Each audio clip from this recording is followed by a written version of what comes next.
Bonjour à tous et bienvenue dans le Triplex, le podcast qui va booster ta location courte durée. Je suis Samy et aujourd'hui, petit épisode d'une vingtaine de minutes chill dans mon rocking chair. Voilà, je suis bien installé, j'ai mon ordinateur avec toutes mes notes et on va parler de création de marques en location courte durée. Les 3 erreurs concrètes que tout le monde fait et comment les corriger même avec un simple logement. La promesse est forte. Avant toute chose, n'hésitez pas à télécharger le guide marketing de la location courte durée. Le lien est en description ou alors allez sur le-triplex.com/guide. le-triplex.com/guide. Un guide marketing sur l'ensemble des techniques en marketing de la location courte durée. Vraiment, vous allez apprendre pas mal de choses. Il est gratuit, donc n'hésitez pas à le télécharger. On va commencer l'épisode avec des généralités qu'on dit tout le temps dans le triplex. C'est vrai, pour se différencier en location courte durée, il faut de l'atypique, il faut une expérience, il faut des logements qui font waouh. Non, en vrai, c'est vrai. Mais en vrai, c'est vrai. Oui. Mais qu'est-ce qu'on fait en fait des logements qui vont être normaux, qui vont être plutôt simples en fait et qui vont être aussi fonctionnels, mais qui vont pas forcément avoir des signatures architecturales hors normes. On les jette à la poubelle? On dit que c'est fini pour eux? Bah non, pas du tout. Parce qu'on en a besoin de ces logements-là en fait.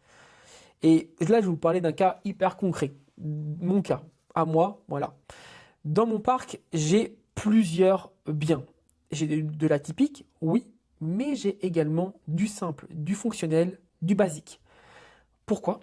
Je me suis souvent posé la question d'ailleurs de me dire que ces logements simples, j'allais les transformer en fait en logements atypiques. Et en fait, j'ai fait un constat qui est sans appel.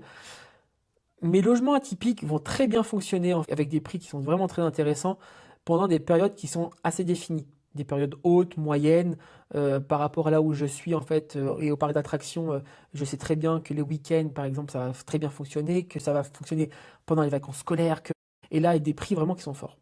Et mes logements simples par contre eux fonctionnent tout le temps. Même en période creuse, mes logements simples vont se différencier par rapport à mes logements atypiques.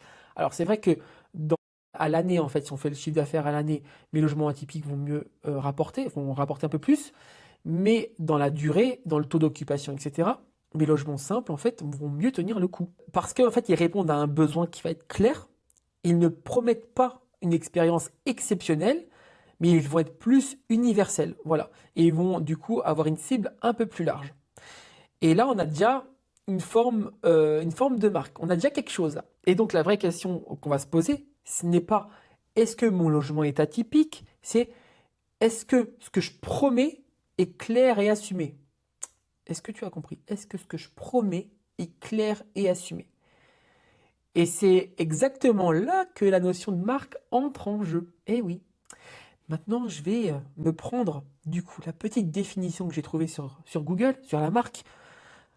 Au sens de la propriété industrielle, la marque est un signe permettant de distinguer précisément les produits et prestations de services d'une entreprise de ceux de ses concurrents. Voilà, la marque est un signe permettant de distinguer précisément ses produits ou prestations de services des entreprises par rapport à une autre, entre guillemets. Voilà, voilà ce qu'est une marque. Et donc là, en fait, une marque pour la location courte durée, c'est plutôt l'image mentale que le voyageur se fait de ton logement, en fait, avant de réserver, quand il réserve, pendant son séjour, quand il repart et quand il en parle. Voilà, c'est l'image mentale de tout ça. C'est un peu comme, j'ai pris dans cet épisode plusieurs, vous allez voir, j'ai pris comme dans cet épisode plusieurs exemples de marques très connues du monde, de notre quotidien, on va dire, qui va vous permettre de faire plutôt des images assez marquantes. Voilà. Là, Apple, par exemple.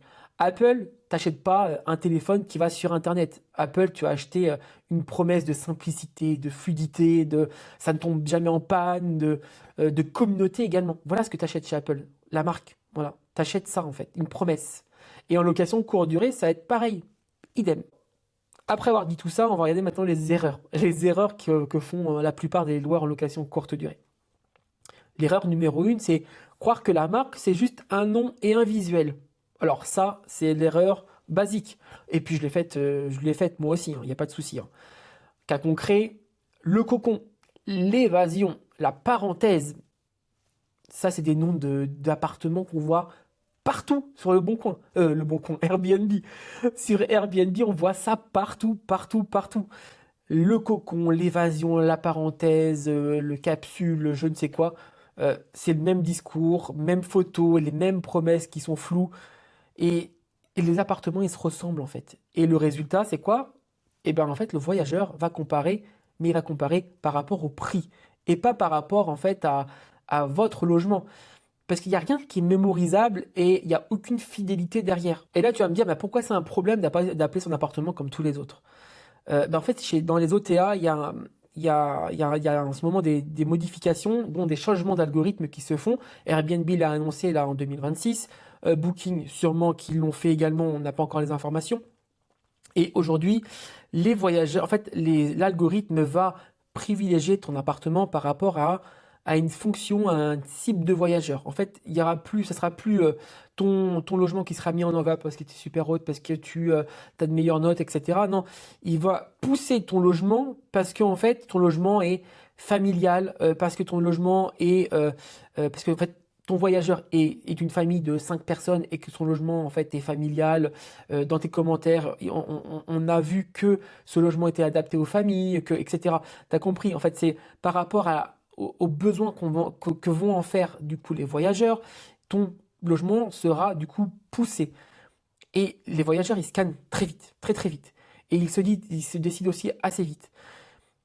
Et ils cliquent sur ce qui est clair, on va dire. Voilà, c'est vraiment ça. Ils cliquent sur ce qui est clair. Et sans promesse visible par les algorithmes, mais également par les voyageurs, en fait, eh ben, déjà, tu vas être moins poussé en termes de visibilité. Et surtout, tu vas dépendre du prix. La seule comparaison que vont avoir les gens, c'est le prix de ton logement par rapport au logement B, au logement C, au logement D, qui seront identiques au tien. Encore une fois, là, on ne parle pas d'atypique, etc. On parle vraiment de logements normaux. Et vous allez voir qu'avec des logements normaux, on peut complètement faire également des belles descriptions, des belles photos et surtout une belle promesse. Voilà, c'est vraiment l'idée en fait de cet épisode, c'est vraiment ça. Alors là, je vais parler de Decathlon par exemple. Decathlon, c'est pas le logo qui fait vendre, en fait, c'est la clarté de l'offre. C'est quoi la clarté de l'offre de Decathlon? C'est du petit prix, enfin du petit prix, c'est du prix qui est correct, c'est de la robustesse, et c'est surtout que c'est pensé pour les sportifs, etc. Voilà, ce que Decathlon, j'en oublie peut-être des promesses, mais c'est ça. Donc là maintenant, c'est quoi en fait le tips, la première astuce numéro 1 par rapport du coup à cette erreur numéro 1 que je rappelle qui est, je reprends, croire que la marque c'est juste un nom et un visuel, voilà. Et ben l'astuce numéro 1, c'est une promesse claire, même simple. Et là, je donne des exemples. Dans ta description ou dans ton titre, tu peux dire appartement simple, calme, pour bien dormir. Voilà. La promesse, elle est claire, elle est simple. Ou logement fonctionnel, sans fioriture. Petite touche d'humour. Mais en fait, pied à terre pratique pour travailler et repartir. En fait, ces promesses-là, en fait, elles sont. Tu vas pas survendre ton appart. D'ailleurs, c'est l'erreur numéro 2, ça je vais pas le dire, mais c'est ton logement en fait. Il est comme ça. Moi, j'ai un logement qui est vraiment très très basique, très simple. Et ben en fait, dans ma description, c'est ça que j'annonce. C'est fonctionnel pour 4 personnes. Tu viens dormir. Tu viens pas passer ta vie dans le logement parce qu'il est trop petit pour passer ta vie dans le logement et je l'indique. Par contre, pour dormir, prendre ton petit déjeuner et repartir près du centre d'intérêt que je suis, et ben ça suffit. Et les gens, ils ont compris. Voilà. Là, j'ai cité une marque, c'est Ikea, par exemple. Ikea, ils te vendent pas du luxe, hein. Ils te vendent pas des produits de luxe. Ils te vendent, pareil que Decathlon, mais pour le mobilier, du simple, du pas cher. Et voilà, ça tient la promesse, tout simplement. L'astuce numéro 2, c'est dire que la promesse doit se voir immédiatement. Comme McDonald's, quand tu vas chez McDonald's, avant même de rentrer dans McDonald's, tu sais à quoi t'attendre. Et ça, c'est ce que j'ai dit juste avant. Euh, dans ta location courte durée, c'est pareil. Au niveau du titre, de la photo principale, des premières lignes, à quoi je vais m'attendre.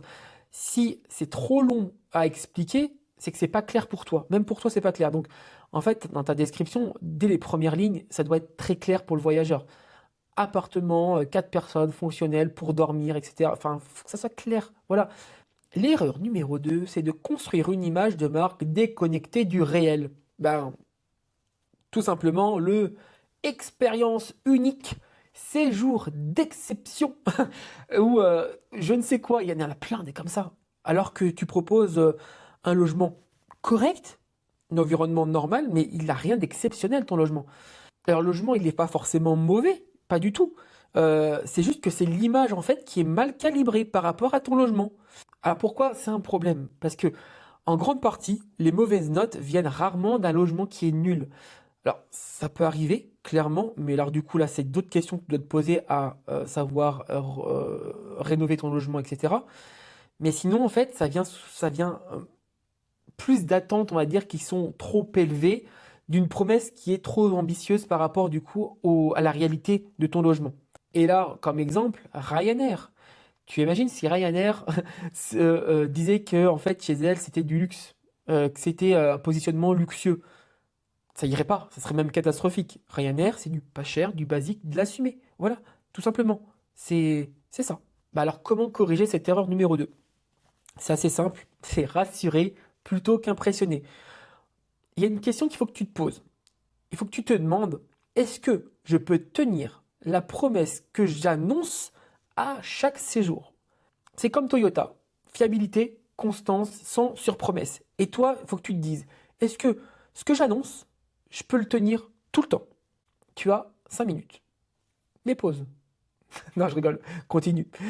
L'astuce numéro 4, être précis plutôt qu'être vendeur. C'est comme Uniqlo, c'est donc la marque Uniqlo, simple, clair et cohérent, tout simplement. Alors ça ferait peut-être moins de voyageurs, mais tu aurais des voyageurs sûrement de meilleure qualité aussi. Et après, c'est ce qu'on dit souvent avec le triplex, c'est que tu as qu'une seule nuit à vendre par jour. Donc, essaye de choisir le meilleur voyageur pour toi. Et l'erreur numéro 3, c'est être cohérent entre annonce, message et expérience. La cohérence, la constance. Alors le cas pratique, tout simplement, c'est l'annonce chaleureuse, mais on a après un message hyper froid qui est souvent du coup automatisé, pourquoi pas, mais très froid, et un livret d'accueil très impersonnel. Aussi, ça va de soi. Et du coup là, il y a une incohérence, l'image elle va se brouiller. Ça va pas du tout. Ça va pas du tout, ma chérie. Comme dirait Christina Cordula. En fait, une marque, c'est une continuité. Et là, on va citer Airbnb, hein, qui a le même ton, la même promesse, et c'est partout pareil. C'est partout pareil. Et toi, comment tu vas le corriger tout ça? C'est un seul ton partout, comme Nespresso qui a le même ton et la même image sur son site, sur ses boutiques, sur son SAV. C'est la même expérience. Et c'est ce qu'il faut que tu mettes en place dans tes logements.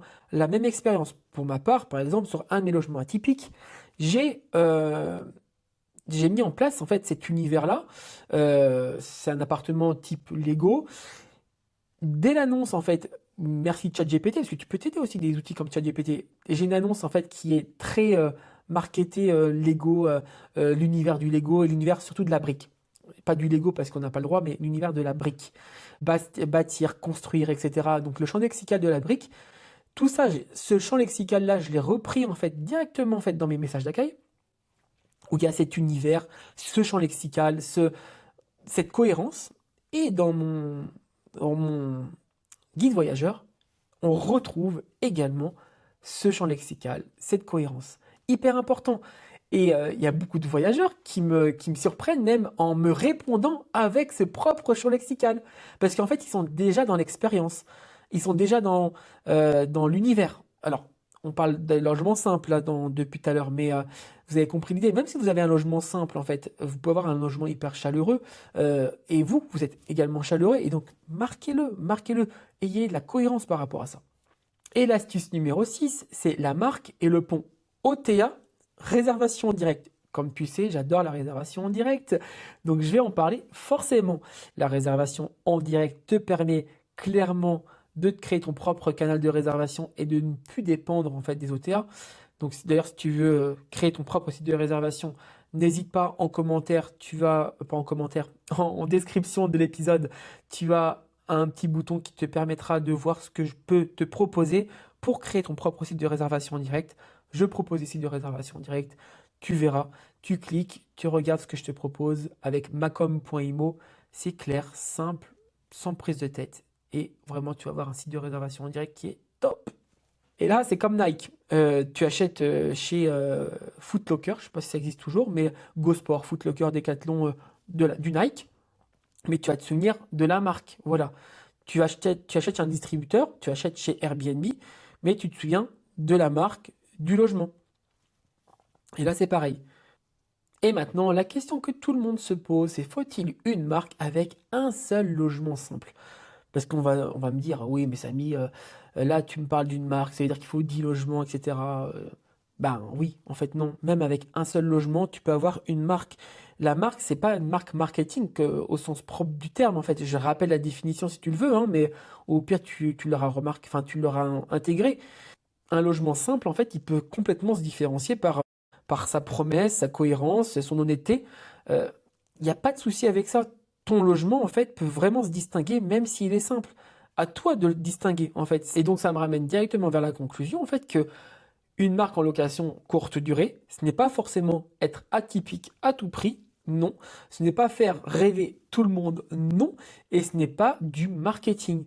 C'est être clair, aligné et tenir ce qui est dans l'annonce. Tout simplement. Voilà. Ben, je pense que c'est une bonne conclusion, hein. Donc on va se dire à bientôt. À la semaine prochaine plutôt. Allez, on avance.